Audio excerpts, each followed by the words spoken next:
جنتیوں کو اللہ جنت میں داخل کرتے ہوئے بتا دیں گے بھائی اب ہمیشہ رہنا ہے یہاں. کیا خوشی کا دن ہوگا آپ سوچئے. لہم ما یشاؤون فیہا، ان کے لیے اس جنت میں جو وہ چاہیں گے ملے گا. ولدینا مزید، اور اللہ کہیں گے ہمارے پاس اور بھی بہت کچھ ہے. یہ اور بہت کچھ سے کیا مراد ہے؟ احادیث سے یہ بات ثابت ہے کہ اس سے مراد ہے اللہ کا دیدار. نبی صلی اللہ علیہ وسلم نے فرمایا جب جنتی جنت میں چلے جائیں گے تو اللہ ان سے کہیں گے کہ کیا میں تمہیں مزید ایک نعمت نہ دوں؟ تو وہ کہیں گے الم تبیض وجوہنا، اے اللہ تو نے ہمارے چہروں کو روشن کر دیا، ہمیں سب کچھ دے دیا، مزید کیا ہے تیرے پاس؟ یعنی جنتی خیال کریں گے کہ اس جنت میں اور مزید کا بھی کوئی یعنی چانس ہے، کوئی گنجائش ہے مزید کی بھی. یہ ایسے ہی ہے جیسے آپ کسی ہوٹل میں گئے اور آپ کے پاس 20 قسم کے کھانے لا کے رکھ دیے ہوں، تو وہ آ کے ہوٹل والا آپ سے کہہ رہا ہو کہ اور بھی کچھ چاہیے، تو آپ کہیں گے بھائی ابھی مزید کا بھی کوئی گنجائش ہے.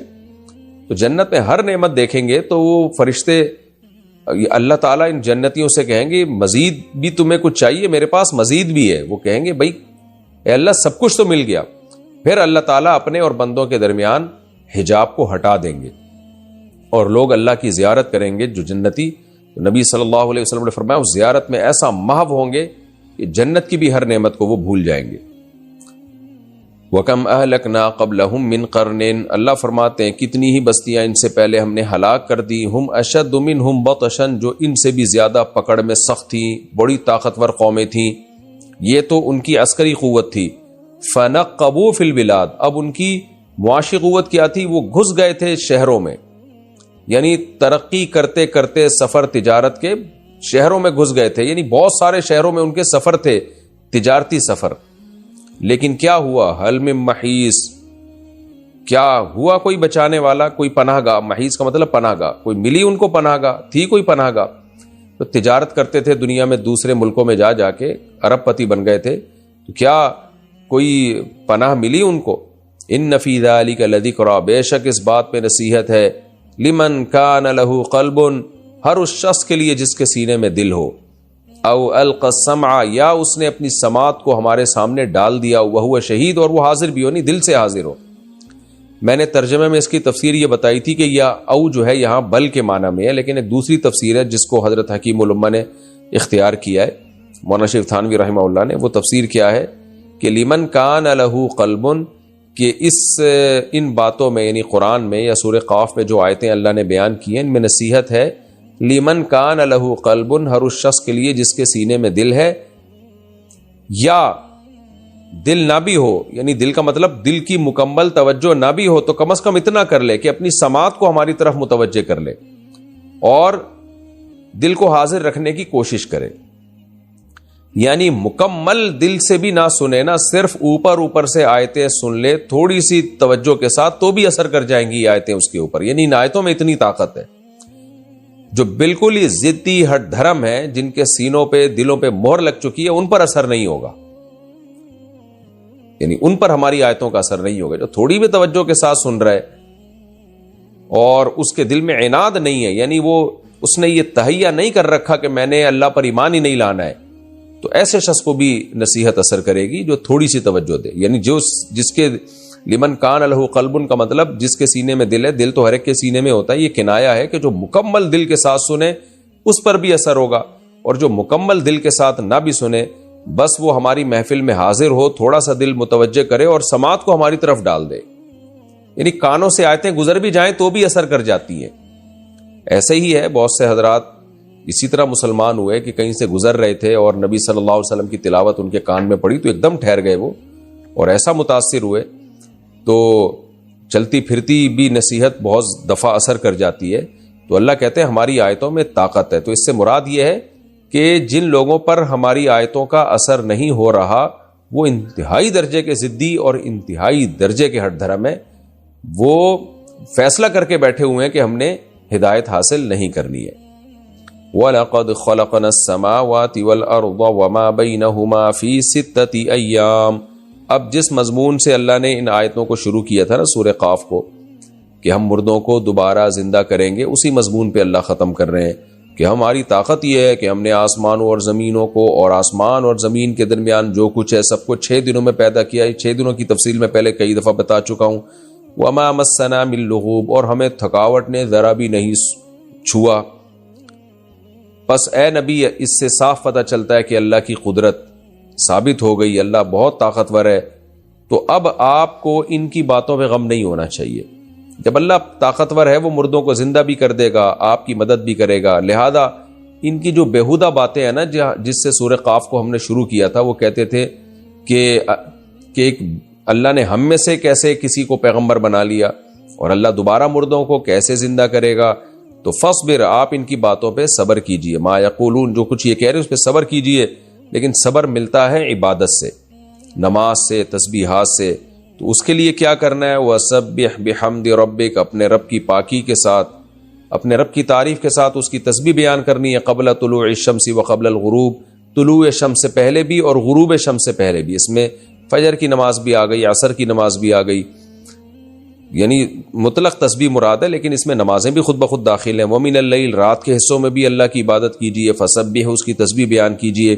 نماز کو بھی حدیث میں تسبیح سے تعبیر کیا گیا ہے. حضرت عائشہ رضی اللہ تعالیٰ عنہ کی حدیث ہے، نماز پڑھ رہی تھی تو انہوں نے اس کو تسبیح سے تعبیر کیا. تو خود تسبیح میں نماز، یعنی جب ہم کہتے ہیں نا سبح، تو حدیث میں سبح کا لفظ نماز کے معنی میں استعمال ہوا ہے. بہرحال آیتیں مطلق ہیں، نماز بھی اس میں داخل ہے اور ہر طرح کی اللہ کی حمد و ثنا.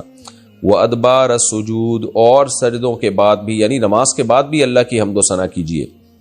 تبھی ہم نماز کے بعد 33 دفعہ سبحان اللہ، الحمدللہ، اللہ اکبر پڑھتے ہیں. وَاسْتَمِعْ يَوْمَ يُنَادِ الْمُنَادِ، اور جس دن پکارنے والا پکارے گا اس کی طرف کان لگا کے دھیان دیجیے. یہ کنایا ہے، مطلب یہ کہ قیامت کا انتظار کیجیے. اصل فیصلہ قیامت کے دن ہوگا اور یہ پکارنے والا بہت قریب سے پکارے گا. یعنی ہر ایک کو ایسا لگے گا جیسے میرے قریب کھڑے ہو کر سور پکارا جا رہا ہے، سور میں پھونکا جا رہا ہے. یوم یسمعون الصیحۃ بالحق، جس دن حق کے ساتھ یہ لوگ اس پکار کو سنیں گے. ذالک یوم الخروج، یہ مردوں کے نکلنے کا دن ہوگا، سب نکل آئیں گے قبروں سے. انا نحن نحیی ونمیت، بے شک ہم ہی نے زندہ کیا تمہیں اور ہم ہی موت دیتے ہیں.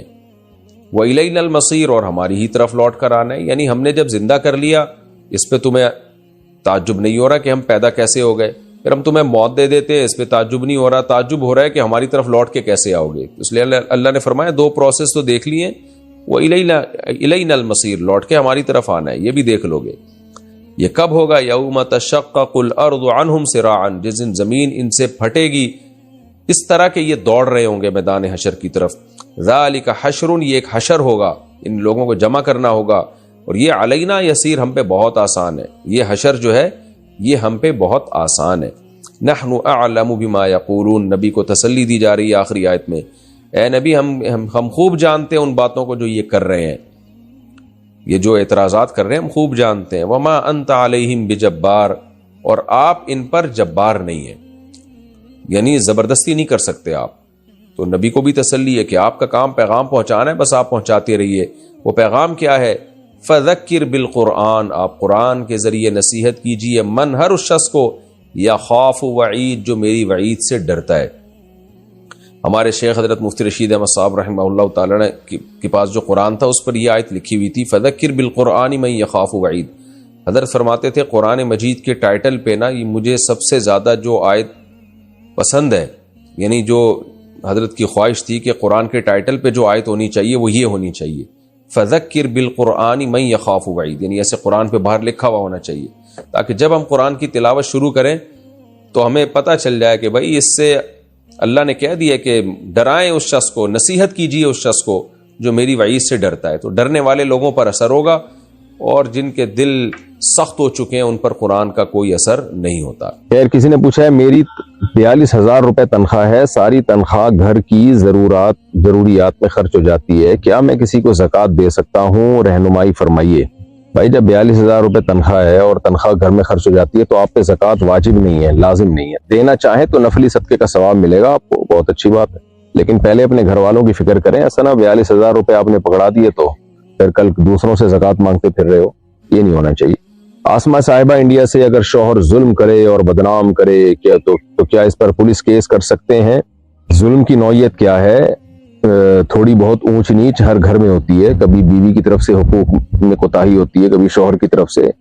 تو میاں بیوی کا جو رشتہ ہے وہ برداشت ہی کی بیس پہ چلتا ہے. پورے حقوق لینے کی کوشش کریں گی تو کبھی بھی نہیں چلے گا. اور شوہر کو بھی میں یہی کہتا ہوں کہ 100% چاہو گے کہ بیوی میری فرما بردار بن کے رہے تو ایسا نہیں ہو سکتا. وہ کچھ نہ کچھ برداشت ہر ایک نے کرنا پڑتا ہے. باقی اگر ظلم کی نوعیت بہت زیادہ بڑھ چکی ہے تو پھر بھائی سیدھا اس سے علیحدگی لیں. پولیس کیس کی کیا ضرورت ہے؟ علیحدگی لیں. ایسا آدمی شوہر بھی ہو اور تھانے میں بھی ہو, یہ نہیں ہو سکتا. وہ پھر شوہر رہے گا نہیں. شوہر والی وہ کیسے بیوی سے محبت کرے گا؟ تو اس سے تو ظلم اور بڑھنے کا خطرہ ہے. پولیس کبھی بھی ظلم کو گھروں کے اندر جا کے نہیں روک سکتی. یہ خوب ذہن میں رکھیں. جس نے ظلم کرنا ہوتا ہے نا وہ اس طریقے سے کر لیتا ہے کہ پولیس کیس بن ہی نہیں سکتا. تو اس لیے ایسے آدمی سے جان چھوڑائیں. بہرحال اگر کوئی بے تحاشا مارتا پیٹتا ہے, کوئی خدا نہ خواستہ کوئی جان کا خوف ہے, تو پولیس کیس بھی کیا جا سکتا ہے. میں جائز ناجائز کی بات نہیں کر رہا. لیکن بیوی جب شوہر کے خلاف تھانے میں چلی گئی تو پھر شوہر کے دل میں بیوی کی ویلیو رہتی نہیں ہے, تو وہ رشتہ ویسے ہی ٹوٹ جاتا ہے. تو آپ پہلے ہی توڑ دیں اس کو. عدالت سے تنسیخ نکاح کروایا جا سکتا ہے, شرعی عدالت سے. اگر واقعی شوہر سنگین نوعیت کا ظلم کر رہا ہے جو ناقابل برداشت ہے, تو ایسی صورت میں تو پھر کورٹ کا سہارا لینا چاہیے. یعنی خلا بھی لیا جا سکتا ہے, تنسیخ نکاح بھی. خلا کا مطلب تو یہ سیدھا شوہر سے کہا جائے میری جان چھوڑو. لیکن اگر کوئی ایسے علاقے میں ہے کہ جہاں شوہر جان بھی نہیں چھوڑتا اور کوئی عدالت بھی نہیں ہے, کوئی کورٹ بھی نہیں ہے شرعی عدالت, اور عورت کو خطرہ ہے کہ یہ بند رکھا ہوا ہے اس نے اور باقی جان سے مار دے گا, کوئی راستہ ہی نہیں ہے اس کے پاس, یا ہڈی توڑ دے گا, یا بے تحاشا جانوروں کی طرح کوٹتا پیٹتا ہے, یا بات پہ ذہنی ٹارچر کر کے دماغی مریض بنا دیا ہے, تو پھر ایسی صورت میں ظاہر ہے مظلوم عورت کے پاس پولیس کے علاوہ کوئی راستہ رہتا نہیں ہے. خاندان کے بڑے بھی بعض دفعہ ساتھ نہیں دے رہے ہوتے. یعنی یہ تمام چیزیں تو جب ہیں کہ پہلے عورت ایسے مرد سے علیحدگی لے, تو علیحدگی کے تمام دروازے بند ہو جائیں تو پھر ہے کہ آپ جائیں کورٹ کی طرف, کیونکہ تھانے کی طرف, کیونکہ بعد میں بھی پھر علیحدگی ہی ہونی ہے. تو پہلے ہو جائے اور نقصان سے پہلے ہو جائے, زیادہ اچھا ہے. انڈیا سے کسی نے پوچھا ہے, میں نے آن لائن آرڈر کر کے کچھ منگوایا تھا, وہ سامان مجھے موصول ہو گیا, مگر ایپ میں یہ ظاہر ہوا کہ آپ کا آرڈر کینسل ہو گیا اور پیسے بھی مجھے واپس دے دیے گئے. میں نے رابطہ کیا تو انہوں نے کہا وہ پیسے آپ رکھ لیجئے, کچھ ٹیکنیکل ایشو کی وجہ سے ایسا ہوا, تو کیا میرے لیے وہ پیسے رکھنا جائز ہوگا؟ جب انہوں نے کہہ دیا پیسے رکھ لیں تو رکھ لیں, اللہ کا نام لے کے. وہ اگر کہہ رہے ہوتے ہیں نہ رکھیں, یہ دھوکا ہوا ہے. ویسے یہ نقصان تو کمپنی کا ہوتا ہے, لیکن کمپنی نے میرا خیال ہے اتنی اجازت دی ہوئی ہوتی ہے کہ اگر ایپ میں کوئی گڑبڑ کی وجہ سے سامان ڈیلیور ہو جائے اور ایپ میں شو یہ ہو کہ ڈیلیور نہ ہو, تو کمپنی پھر چشم پوشی سے کام لیتی ہے اور وہ کہتی ہے جانے دو بھائی, کیونکہ ان کے پھر سسٹم میں بڑی اس کو مینج کرنا, سسٹم میں اس کو حساب کتاب کرنا ان کے لیے بہت مشکل ہوتا ہے. انجم صاحب ممبئی سے, جس رسی پر ناپاک کپڑے سکھائے جاتے ہیں اس پر پاک کپڑے سکھائے جا سکتے ہیں یا اس رسی کو پاک کرنا پڑے گا؟ دیکھو, اگر ناپاکی گیلی تھی اور رسی پہ آپ نے کپڑے ڈال دیے اور وہ گیلی ناپاکی والا حصہ رسی پہ لگ گیا تو پھر رسی ناپاک ہو گئی. تو ایسے ہی ناپاک رسی پہ آپ جب گیلے کپڑے ڈالیں گے تو وہ بھی ناپاک ہو جائیں گے. تو اس لیے اگر ناپاک کپڑے ناپاک تھے مگر خشک ناپاکی تھی, گیلی نہیں تھی, تو ناپاکی خشک ہو چکی. جیسے پیشاب لگا ہوا تھا بچوں کی شلوار یا پینٹ وغیرہ پر اور وہ پیشاب خشک ہو گیا, وہ پینٹ آپ نے ڈال دی تار پہ, تو خشک پیشاب ہے نا, وہ تو رسی کو ناپاک نہیں کرے گا. تو اس لیے اس میں آپ دوسرے کپڑے سکھا سکتی ہیں. پچھلے 4-5 سالوں کی زکوٰۃ ایک سال کیسے نکالے ہیں؟ سالوں کی زکوٰۃ بھی نکلتی ہے آپ کے ماشاءاللہ. 40 سالے پہ ایک سالہ. اچھا خیر, 4-5 سالوں کی زکوٰۃ ایک ساتھ کیسے نکالیں؟ جب کبھی ہمارے پاس 2 لاکھ تھے, کبھی 3 لاکھ, اب یاد نہیں تو حساب کیسے لگائیں؟ خود آپ نے غفلت کی ہے اور آپ اپنی ٹینشن میری طرف ٹرانسفر کر رہے ہیں کہ آپ کیسے لگائیں. بھائی آپ کو پتا ہوگا کہ ہر سال جس تاریخ کو آپ کی زکوٰۃ نکلتی ہے اس تاریخ کو آپ کے پاس کتنے پیسے تھے. تو زکوٰۃ سال میں ایک اسپیسیفک ایک تاریخ کو نکلتی ہے, خوب سمجھ لیں, یعنی حساب ایک تاریخ کو لگایا جاتا ہے. تو آپ نے غور و فکر کرنا ہے. جیسے آپ کی زکوٰۃ فرض کریں 1 رمضان کو نکلتی ہے, تو آپ نے دیکھنا ہے پیچھے ماضی میں جانا ہے, ہر سال 1 رمضان کو آپ کے پاس کتنے پیسے تھے, ایک اندازہ لگا لیں. اگر آپ کا خیال ہوگا 2 لاکھ روپے تھے تو احتیاطاً 2.5 لاکھ کر دیں اس کو آپ, تاکہ کم زکوٰۃ نہ نکلے, زیادہ نکلے. تو ایسے اندازہ لگا کے آپ ہر سال کی زکوٰۃ نکالیں. اب یہ آپ نے ہی اندازہ لگانا ہے. نماز میں سمیع اللہ لمن حمیدہ کے بعد ربنا لک الحمد امام اور مقتدی دونوں کو کہنا ہوگا. دیکھیں امام سمیع اللہ لمن حمیدہ بھی کہتا ہے، ربنا لک الحمد بھی کہتا ہے، لیکن مقتدی صرف ربنا لک الحمد کہیں گے، سمیع اللہ لمن حمیدہ مقتدی نہیں کہیں گے. ہم نے سنا ہے کہ جب اللہ ناراض ہوتا ہے تو سجدے کی توفیق چھین لیتا ہے. یہ بات مجھے سمجھ نہیں آتی کہ اللہ سجدے کی توفیق کسی سے کیوں چھینے گا. آپ اس بحث میں نہ جائیں کہ سجدے کی توفیق چھینتا ہے کہ نہیں چھینتا. آپ جا کے سجدہ کر لیا کریں، جب نماز کا ٹائم ہو نماز پڑھ لیا کریں بس. باقی اللہ تعالیٰ سجدے کی توفیق چھینتا ہے، اس کا مطلب یہ ہے کہ جب انسان برے اعمال کرتا ہے تو پھر برے اعمال کی توفیق ہی ملتی ہے اس کو، اچھائی کی طرف اس کا ذہن نہیں جاتا، تو ہر عبادت میں پھر کمی آتی ہے. اور جب عبادت کی طرف چلتا ہے تو پھر برائیوں سے بچنے کی توفیق ملتی ہے، پھر ہر آنے والا دن اس کا بہتر سے بہتر ہوتا چلا جاتا ہے. انسان کبھی ایک اسٹیج پہ نہیں ہوتا، یا تو اچھائی کی طرف جا رہا ہوتا ہے یا برائی کی طرف جا رہا ہوتا ہے، یعنی اچھائی کی طرف ترقی کر رہا ہوتا ہے یا برائی میں ترقی کر رہا ہوتا ہے. ایک جیسی حالت نہیں رہتی. اسی کو کہتے ہیں ایمان یا تو گھٹتا ہے یا بڑھتا ہے، درمیان میں نہیں رہتا ایمان. صرف فرشتوں کا ایمان ایک جگہ اسٹیبل ہوتا ہے اور انبیاء کا ایمان روز بروز بڑھتا ہے. باقی جو لوگ ہیں، عام لوگ ہیں، ان کا ایمان یا تو نیچے جا رہا ہے یا اوپر جا رہا ہے اس کا گراف. تو اس لیے برائی کریں گے تو برائیوں کی توفیق ملتی چلی جائے گی، اچھائی کریں گے تو اچھائیوں کی توفیق ملتی چلی جائے گی. مسز غفار لاڑکانہ سے، اگر کوئی عورت سفر میں ہو جیسے بازار میں یا بس میں تو وہ نماز کیسے ادا کرے گی؟ جب وہ بس میں ہے تو جتنا اس کے بس میں ہو اسی طرح سے نماز پڑھ سکتی ہے. وہ بازار میں ہو تو وہاں تو بہرحال کھڑے ہو کے نماز پڑھنی پڑے گی. بازاروں میں پانی ہوتا ہے، واش روم نہیں ہوتے بازاروں میں، تو پانی کا انتظام ہوتا ہے. تو عورت کو چاہیے شرم و حیا نہ کرے، اس میں سستی نہ کرے، بازار میں جائے نماز پڑھے. اللہ تعالیٰ نے بازار میں نماز کا الگ سے حکم دیا ہے. رجال لا تلہیہم تجارت ولا بیع عن ذکر اللہ واقام الصلاۃ. اللہ فرماتے ہیں کہ ہمارے جو نیک بندے ہیں ان کو تجارت اور خرید و فروخت نماز سے غافل نہیں کرتی. تو نیک بندے میں عورتیں بھی آتی ہیں، مرد بھی آتے ہیں. تو اللہ تعالیٰ نے اسپیشلی جو ہے تجارت کا تذکرہ کیا کیونکہ سب سے زیادہ انسان کو خرید و فروخت نماز سے غافل کرتی ہے. تو پوری دنیا میں جعلت لی الارض کلھا مسجدا، نبی صلی اللہ علیہ وسلم نے فرمایا اللہ نے پوری زمین میرے لیے مسجد بنا دی ہے، یعنی سجدہ گاہ بنا دی ہے، جہاں چاہیں ہم نماز پڑھ سکتے ہیں. مارکیٹ میں ہو کہیں بھی ہو آپ نماز پڑھیں، چہرہ چھپا کے. جوان عورت پہ چہرے کا پردہ بھی لازم ہے. تو باقی یہ کہ بس میں کیسے نماز پڑھیں، تو بس میں ایسے نماز پڑھیں کہ بس کا ٹکٹ کروانے سے پہلے تھوڑا احتیاط کر لیا کریں بھائی نمازوں کے وقت تو نہیں ضائع ہو جائے گا بس کے اندر کہیں. اور اگر پھر بھی جلدی سفر ہے کہیں جانا ہے تو بس میں پھر آپ نے یہ کرنا ہے کہ بھائی نمازوں کی جو ٹائم ہے نا وہ پہلے سے نوٹ کر لینا ہے. تو بس والے کنٹینیو کبھی بھی نہیں چلاتے کہ قیامت تک چلاتے ہی رہیں، ہر 2-3 گھنٹے کے بعد وہ روکتے ہی ہیں. جیسے ہی روکیں دیکھیں نماز کا ٹائم ہے فوراً نماز پڑھ لیں. اور اگر کبھی ایسا ہو کہ بس میں نماز کا ٹائم نکلتا چلا جا رہا ہے اور ڈرائیور روک ہی نہیں رہا تو پھر اس کنڈیشن میں آپ بس میں بیٹھے بیٹھے نماز پڑھ لیں، فرض نماز. لیکن اس فرض نماز کو آپ نے اترنے کے بعد دہرانا ہے کیونکہ فرض نماز کے لیے قیام ضروری ہے. اور یہ کوئی ایسی مجبوری نہیں ہے جس کی وجہ سے قیام ساقط ہو جائے، کیونکہ یہ مجبوری کوئی جنگ کی مجبوری نہیں ہے، ڈرائیور کی اپنی کاہلی اور سستی ہے، کم وقت روک نہیں رہا. تو اس لیے پھر ایسی صورت میں آپ اتر کے فرض نماز دوبارہ لوٹا لیں. اور سفر میں جو ہے 2 نمازیں اکٹھی بھی پڑھی جا سکتی ہیں جیسے نبی صلی اللہ علیہ وسلم نے پڑھی ہیں، صحیح بخاری مسلم کی حدیث ہے. اکٹھی کیسے پڑھی ہیں کہ ظہر کو مؤخر کریں آپ، یعنی اپلیکیشن میں ٹائم دیکھ لیں کہ ظہر کا وقت کب ختم ہو رہا ہے، اور اس میں شافی وقت کو یعنی جو اول وقت عصر ہے نا اس کو فالو کریں آپ. اس میں آسانی زیادہ ہے، خاص طور پہ سفر میں اس میں آسانی زیادہ ہے. نارملی تو عصر میں تاخیر افضل ہے، اس کے کیا دلائل ہیں یہ ایک الگ بحث ہے، لیکن اس وقت پہ بھی نماز ادا ہو جاتی ہے. خود احناف کا بھی یہی قول ہے کہ اول وقت میں بھی اگر کوئی عصر کی نماز پڑھتا ہے، جیسے ہم جب سعودی عرب جاتے ہیں تو اول وقت میں عصر کی نماز پڑھتے ہیں، تو سفر میں اس میں کوئی حرج نہیں ہے. حضر میں بھی جائز ہے لیکن سفر میں تو بلا کراہت یعنی بالکل ہی جائز ہے. ویسے بھی جائز ہے، افضل یہ ہے کہ تاخیر پڑھی سے کی جب ہر چیز کا سایہ 2 مثل ہو جائے تو ہمارے نزدیک افضل یہ ہے کہ اس وقت عصر کی نماز پڑھی جائے. لیکن سفر میں ظاہر ہے افضلیت کو دیکھیں گے یا اس کو دیکھیں گے کہ نماز قضا نہ ہو جائے، قضا ہونے سے بچانا زیادہ ضروری ہے. تو سفر میں آپ 2 نمازیں اکٹھی بھی پڑھ سکتی ہیں. آپ نے پہلے ٹائم دیکھ لیا کہ مثال کے طور پر 4:30 پہ عصر کا وقت ختم ہو رہا ہے، ظہر کا وقت ختم ہو رہا ہے، اور 4:30 پہ عصر کا وقت شروع ہو رہا ہے، جو اول وقت ہے اس کی بات کر رہا ہوں.